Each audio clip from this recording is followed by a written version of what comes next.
this Oh, come video. on, we don't need to do that. Yes, you do actually. I actually had to make everybody do that. Maurice Right. Brown, Debo Springsteen, all of them. So just do that real quick. No problem. He has to press record.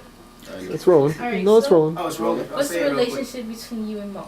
No. Say that shit first. I, Christopher Hobbs, give you permission to film me and release the film. I, Christopher Sean Hobbs, gives Maurice, M.O.E, the permission to film this shit. Let's go. Okay. Now you can go with the questions and then he can reiterate in different ways. What's the relationship between you and Mo? Maurice is my blood cousin from New York. Spent some time down there. My early years, grew up with him. Came up to Canada, we kept it tight, and we just started recording and doing our thing. Alright, so how long... No, I should go to the next question. Yeah, we'll be cutting this. Who taught him to rap? Who taught Maurice to rap? So, Well, that's an interesting story because obviously I was recording before him in Toronto. I had my own crew. Started off doing mixtapes and singles and whatnot for the radio stations, and he came up one summer and he saw me just in my process, just going through the beats. And he was just there in the room. He never wanted to leave and give me space. He was just always there, catching the vibe, taking in the beats, vibing it out. And then he started to just realize the format to the rhymes. You know, one day he just picked up a piece of paper, a pen and a pad, he just started going with it. And after I would do my 8 bars or 16 bars or what have you, then basically he would turn around and he would spit whatever he had, and I'd just be like, nah, that's whack. That's not right. You gotta, you know, I'd give him my tips and my pointers and my add-ons as far as how to construct from my perspective. But then he took it from there and put his own twist on it. So a couple years later, he's calling me long distance with some fire underneath his ass, and I said, okay, now you're ready. But before then, I used to always break his balls and be like, no, you're not ready yet. But you know, he got up to speed real quick, real fast. He came with his own flavor, and from there we started recording our own shit. okay. For the next one, pretend that you're looking here or to the lamp. Oh yeah, never Okay. look directly at the And camera. then But he's looking laugh. real good right now. Like you killed it. I'm like, yo, it's almost. I was like watching the show just now. Like, who is this Can motherfucker? you zoom out a little bit? Yeah, a little bit. Yeah, you a little Just too a little tight in bit? his face. For this one?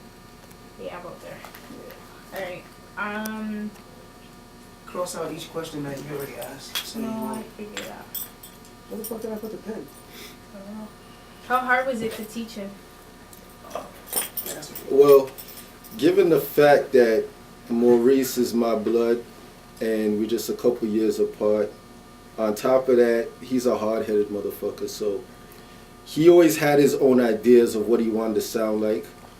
But once he got the understanding of building his own character, as far as an artist of who he is, and not to try to go behind some of like the influences that he has of who you're listening to and whatnot, he picked it up pretty quickly. And he came with his own twist and his own flavor. So it wasn't really that hard. He just had to go over a couple speed bumps, and he just took all the tips and all the pointers like real quick, and he just, let me do that question over. That could be answered better. I'll start again. that was hot. I was liking all that. He was going in hard. No. The only hard thing is that he's very stuck in his ways as far as his origin from where he came from, being in Brooklyn and having certain influences. That was probably the biggest point, because as anyone, you listen to someone for some kind of template. Once he understood that he had to bring his own flavor to it, it was nothing to him. He pretty much just caught on, had his own sayings, came up with, you know, different catchphrases, and he just kind of found his way to dig into himself, bring poetry into it. Plus he has that soul thing, so it just kind of blended in real well. And I just basically helped him out with his pointers, let him know what his strengths were and what he needed to work on, and he went right to it. So it wasn't really that hard at all. It came actually pretty naturally. Because he's always been a musician, just more of a singer rather than a rapper. And now the roles have switched. And I'm mad at him about that, but it's all right. So, who does Mo remind you of? Mo reminds me of myself in a lot of ways, for the simple fact that he speaks from the soul and from his gut.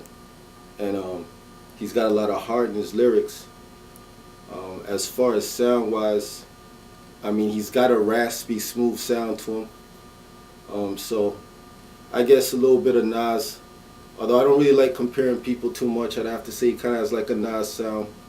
And his swag is himself, because although he has that New York flavor, and you might want to say like a Jay-Z or something like that, pardon me, at the end of the day, he still has that soul. He still sings with a sound that's different from a lot of these rappers that you hear singing right now. Like the harmonies that he comes with and the riffs, and what you get from him is more like a Life when he's ready, more like a Life Jennings. So that's who I like to put him in that area, especially when he's hitting with the acoustic sounds, which you'll hear on the album. You'll really hear like a different blend of like that new style sound of a rapper that's coming out. I think it's needed right now. Okay, so how long, like when were you introduced to hip hop? Well, growing up in New York, it's like unavoidable. You see it on the front page.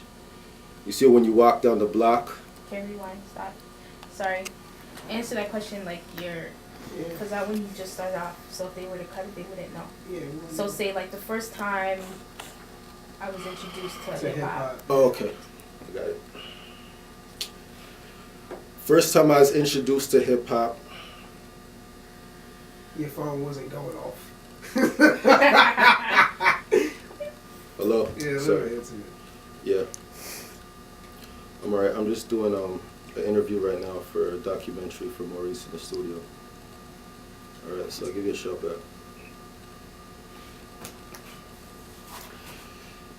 Yeah. The first time I was introduced to hip hop, it was Maurice's older sister Denise, who came through with a tape that she picked up from around the way. And, we had a little boom box, as most kids have. And she just started playing these joints, and I was just dumbfounded by it. And then I went out to the corner, and I'm hearing these same tracks just in the cars. Whenever you go to the bodega or whatnot, you always know what's hot, because that artist, the people that are in the city, like Brooklyn, for example, were just bumping singles like it's nothing. Like you'll hear pretty much the whole album. If you walk from St. James to downtown Brooklyn, you'll hear half the album just bumping through people's cars. So that's how I was introduced to it. It's the Mecca, it's the desert, it's Brooklyn. So it was there, it was all around you, it's unavoidable. Okay. So you were an artist, correct? So how long were you an artist? And do you still consider yourself an artist now?